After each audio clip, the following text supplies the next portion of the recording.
안녕하십니까. 이어서 원주권 뉴스입니다. 장기간 건조한 날씨가 계속되면서 가뭄 피해가 확산되고 있는 가운데 강원 영서 지역에 반가운 단비가 내리고 있습니다. 어제부터 지금까지 원주에 11mm의 비가 내린 것을 비롯해 평창 20.5, 영월 16.2, 횡성 7.5mm의 강수량을 기록하고 있습니다. 이는 지난 5월 한 달 동안 내린 비의 양보다 많거나 비슷한 수준으로 가뭄 해갈에 큰 도움이 될 전망입니다.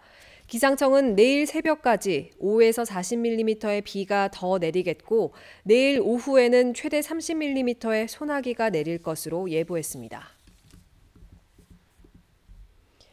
원주시가 지난 2년 반 동안 7명의 공무원을 특별 승진시켰다는 원주 MBC 보도와 관련해 강원도가 원주시에 기관 경고 처분을 내렸습니다. 강원도 감사위원회는 원주시가 결원을 이유로 특별 승진을 진행한 것은 부적정하다며 기관 경고 조치를 내리는 한편 당시 인사부서 2명에 대해서 중징계를, 과장 1명은 경징계를 결정했습니다. 원주시는 사무관 7명에 대해 승진 연수를 1년 단축해 서기관으로 특별 승진시켰고 이 중 1명은 특별 승진 최저 연수 기간인 3년도 채우지 못한 게 확인돼 승진이 취소되기도 했습니다. 하지만 원주시는 특별 승진 법령 자체를 어긴 건 아니라며 재심의를 요구할 방침입니다. 강원도에서 이틀째 400명대 신규 확진자가 나온 가운데 일주일간 하루 평균 확진자는 300명대로 내려갔습니다. 오늘 0시 기준 강원도의 하루 확진자는 449명으로 전날보다 24명 늘었고 직전주 같은 요일보다는 137명이 줄었습니다. 시군별로는 원주가 62명, 횡성 9명, 영월 5명, 평창 2명 등을 기록했습니다. 지난 일주일간 하루 평균 확진자는 398명으로 계속해서 완만한 감소세를 보이고 있습니다. 이틀째 사망자가 나오지 않아 누적 사망자는 861명을 유지했고 치료 중인 위중증 환자는 9명입니다. 취업을 원하는 청년들이 구인 기업을 직접 탐방한 뒤 현장 면접을 진행하는 청년희망 드림버스가 3년 만에 재개됩니다. 원주시는 오는 24일 원주와 횡성에 있는 유가공 식음료 제조업체를 탐방하는 청년희망 드림버스를 운영하며 해당 업체는 회계팀과 생산직 등 7개 분야 33명을 채용합니다. 대학과 특성화고 졸업생이나 졸업 예정자, 청년 구직자 등이 참여할 수 있으며 오는 21일까지 신청을 받습니다. 어젯밤 9시 25분쯤 원주시 단계동 왕복 6차로 서원대로에서 20대 운전자가 몰던 승용차가 길을 건너던 71살 여성을 치었습니다. 이 사고로 크게 다친 여성은 심정지 상태로 119 구급대에 의해 병원으로 옮겨졌지만 끝내 숨졌습니다. 경찰은 밤시간 횡단보도가 없는 곳에서 길을 건너던 여성을 운전자가 발견하지 못해 사고가 난 걸로 보고 원주시와 함께 해당 도로에 중앙분리대 설치를 논의할 계획입니다.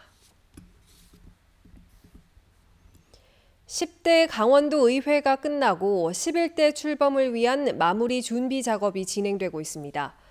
도의회는 내일 송별연을 열고 최문순 도지사와 민병희 교육감, 도의원 46명이 모두 참석한 가운데 마지막 환담을 합니다.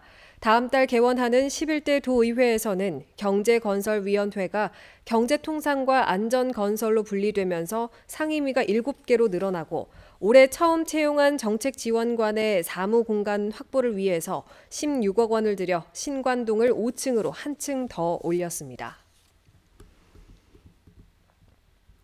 평창군이 평창읍 노람뜰 일원 평창평화길 1.7km 구간의 재해 예방 사업을 완료했습니다. 평창군은 사업비 1억 1천만 원을 투입해 지난 4월부터 낙석으로 파손된 데크를 정비하고 안전한 보행 데크로 조성을 위해서 낙석 방지책과 낙석 방지망 등을 설치했다고 밝혔습니다. 평창평화길은 2020년 개장한 산림휴양시설로 평일 하루 200명, 주말에는 400명이 넘는 방문객들이 이용하고 있습니다. 지난 1일 기준 원주시에 등록된 자동차 수는 18만 8,200대로 지난해보다 6,400대 증가했습니다. 이는 1년 새 4.5% 증가한 수치로 10년 전 자동차 수 13만 1,000여 대보다는 5만 7천 대, 43% 증가했습니다. 올해 자동차세 부과액은 303억 5천만 원으로 지난해 291억 원보다 12억 4천만 원 증가했습니다. 한편 원주시는 연세액을 미리 납부한 차량을 제외한 12만 3천 대에 1기분 자동차세 154억 3,200만 원을 부과해 오는 30일까지 납부를 당부했습니다. 1년 중 6월에 자전거 교통사고가 가장 많이 발생하는 것으로 나타났습니다.